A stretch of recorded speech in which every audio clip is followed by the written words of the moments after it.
Welcome to the Right on Crime podcast. I am your host, Katie Stahl, the Utah director for Right on Crime.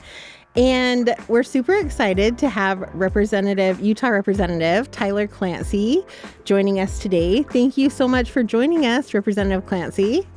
It's my pleasure. Thanks for having me. Yeah, absolutely.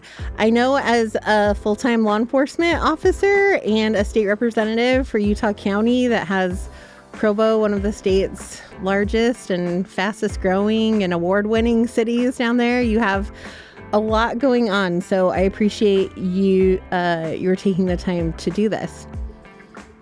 Thank you. No, I'm excited to discuss some important issues. Yeah. One of the reasons I'm really excited to have your perspective is because with your law enforcement background, you bring a unique perspective to our state legislature and the House Judiciary Committee that you serve on. So let's talk for a minute about your law enforcement expertise and how your election, now serving in public office, has shaped your criminal justice perspective and how your conservative values play into that. Well, that's a great question. I would have to first just say I'm a country mile from an expert. I just see it as an incredible opportunity to learn about aspects of the community that I wouldn't as a politician. And so it's been an incredible learning experience to be with people most of the time on the worst days of their life.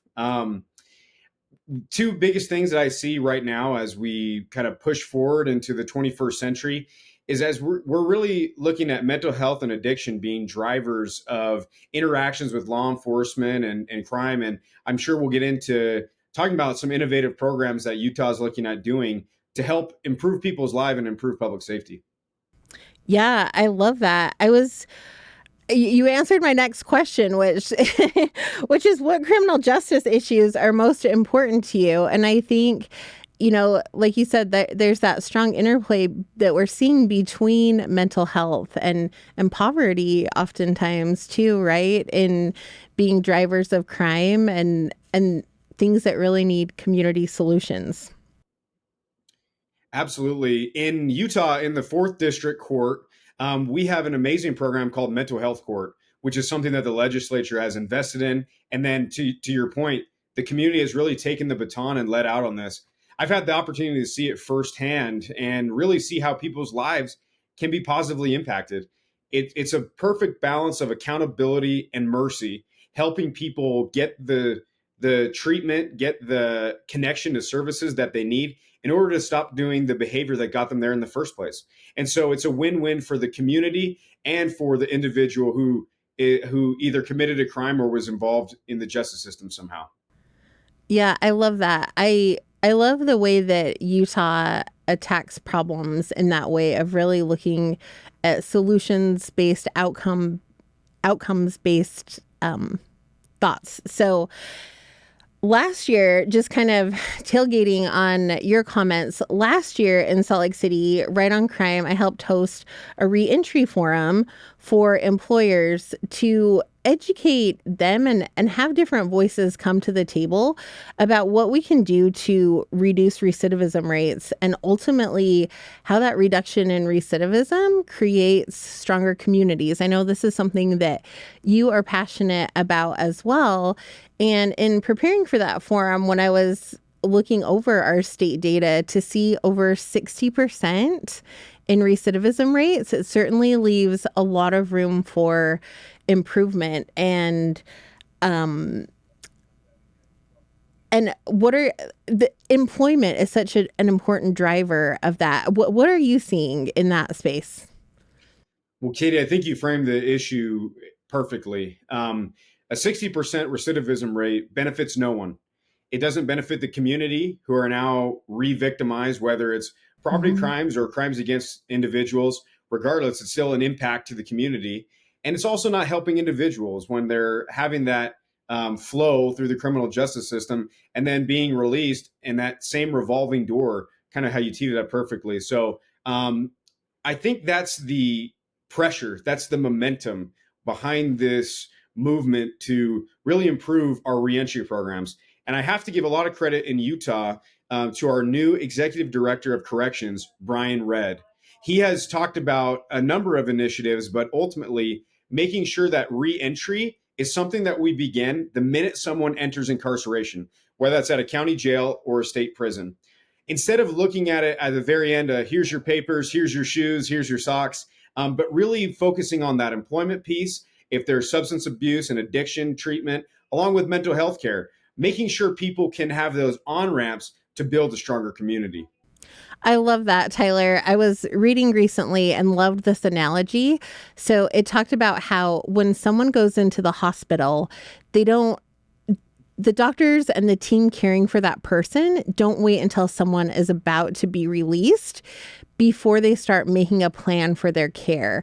And I think that speaks to what Brian Redd, who I agree with you, has so many great ideas coming out of the private sector, bringing a lot of creativity and, again, those solutions-focused ideas to the Department of Corrections in Utah. Because that's what it's got to take, right? Is building some of those analogies, right? Like, we would never do this in healthcare. We would never do this in business. We would never do this in anything that's functioning well. So why do we do it in our correction system? Particularly when you're seeing the type of results that we're seeing, which haven't historically been great. So, well, I mean, that's government, right? Many times we see in these government programs, it's not results driven. It's, how do we feel good? We invested X, Y, Z, or we put in these hours rather than looking at the results. Right. Yeah, that's something that Right on Crime looks at as well, because ultimately it's people's taxpayer dollars that are funding these programs. And I think everyone wants to feel safe, right?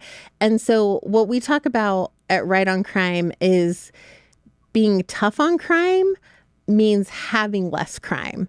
So how do we come up with solutions where we have less crime? And a lot of that, again, comes from, the number one predictor of recidivism in so many cases is stable employment. And it's opportunities. Not everyone can be reformed, and not everyone should have every opportunity available to them. But when 95% of people who go into the prison system comes back out into our communities, we need to figure out what that looks like. And the lock them up and throw away the key approach just isn't working. So as a police officer, you have a unique perspective on how the diversion programs improve public safety. Do you have any, I hate to put you on the spot, but do you have any examples you can think of things you've seen in the field, or maybe colleagues who are seeing the implementation of maybe these mental health courts or different things playing out in Utah County? Absolutely. Mental health court is a great example. Drug court has some incredible results when the judges, when law enforcement, and when the individual is going through drug court have that buy-in. I'll tell you, the most recently mental health court success story that I was able to witness firsthand was a gentleman who was a veteran and who was experiencing post-traumatic stress disorder, which led him to lean into substances, which led, as we know, kind of that domino effect of a litany of challenges, including criminal behavior. Well, luckily, he was able to get into mental health court, and over a course of 2 years, I think that's something important that we need to recognize, is that these are really complex problems and they're not easy solutions. So for this gentleman, it was a 2-year process, but now he's gainfully employed, a manager at a local department store who's taking care of his family, paying the bills, and has health insurance. He has his criminal record expunged, and he's a good father. He's a good husband again. And that's what he had said that he had lost through that period of darkness and that period of challenges. So every single day, we see those success stories. But one of the challenges is that when we see the success stories, they don't always make the news, because it's people just living their lives, in peace and in serenity. So it's really great to see, though. Right. The news definitely picks up on the ones where things go wrong. And I think that that's sometimes a battle, right? When you're trying to work on policies or new ideas, they can be sometimes easy to attack when when nothing is fail safe, right? Including extending sentences. What do you see, I guess, as the biggest challenge moving forward? I know we've done some really great and innovative things in the state. If you had to pick something that you thought like, hey, I think we need some more brain power around this, what would you pick as your number one? Well, I love that question, and I wish I just said there's no easy answers. I'm looking for one. Fair enough.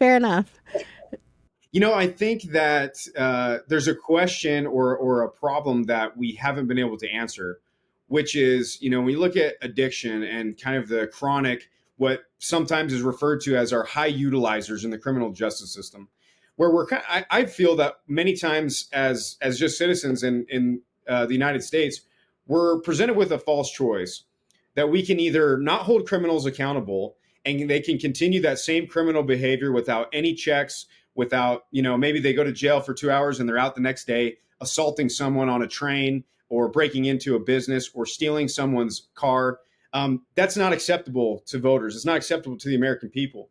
But equally so, the other choice we have is that we have to have this draconian, overwhelming force, and that someone who, is driven to commit a crime through mental illness or substance abuse, that to your point, we lock them up and throw away the key.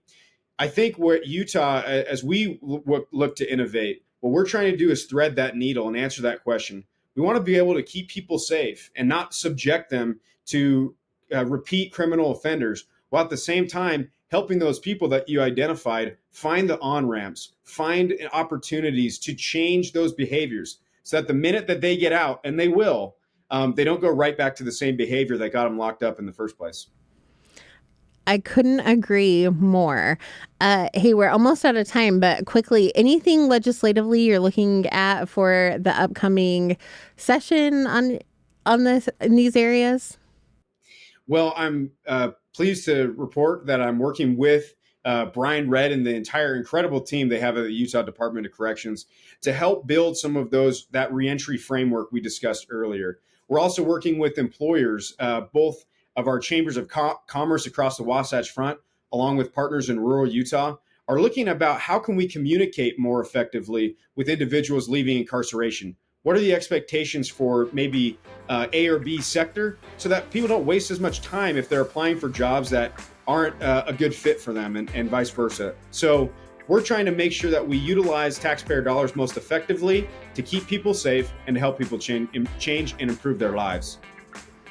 Wonderful. Well, hey, we are out of time, but I want to thank you so much for joining us today on the Right on Crime podcast. And for anyone who is interested in learning more about these issues, I hope you will check out our website at rightoncrime.com. Representative Clancy, thank you again so much for your time today. Katie, it was my pleasure. Thank you so much. Take care.